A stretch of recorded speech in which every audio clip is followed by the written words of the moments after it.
Welcome back to Nasdaq Trade Talks. I'm your host, Jill Malandrino, global markets reporter at Nasdaq. Joining me at MarketSite, we have Matthew Bartolini. He's the head of SPDR America's research over at State Street Global Advisors. We're going to talk about ETF asset flows and 3 new ETFs that were recently launched. Thank you so much for joining us at MarketSite. So tell us about this. You have 3 new economy ETFs. That's correct. So we understand there's a breathtaking pace of innovation that's going on in the marketplace that's disrupting traditional industries, and that's through technologies like automation, robotics, artificial intelligence.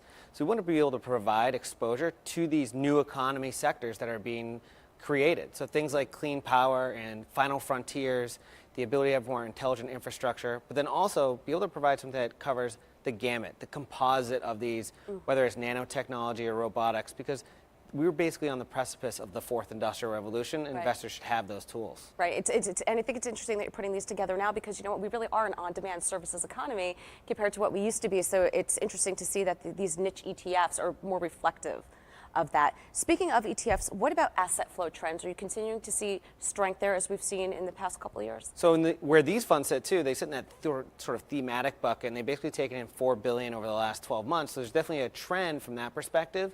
When we dial it back and we look at market-based flows, based on what's going on in the marketplace right now, we've definitely seen a more defensive-oriented position within sectors. Healthcare is the only sector with positive flows this month.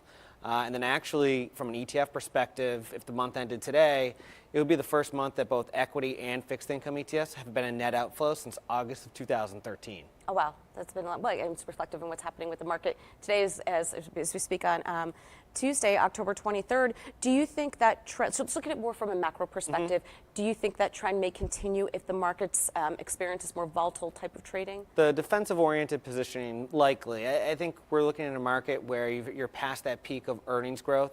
So you're going to see continued market participants to pay up for earnings growth, but make sure that it has some quality nature to it as well. So I think you'll still see continued flows into healthcare. I think technology as well, given the positive earnings growth that they have, but the ability to surprise to the upside.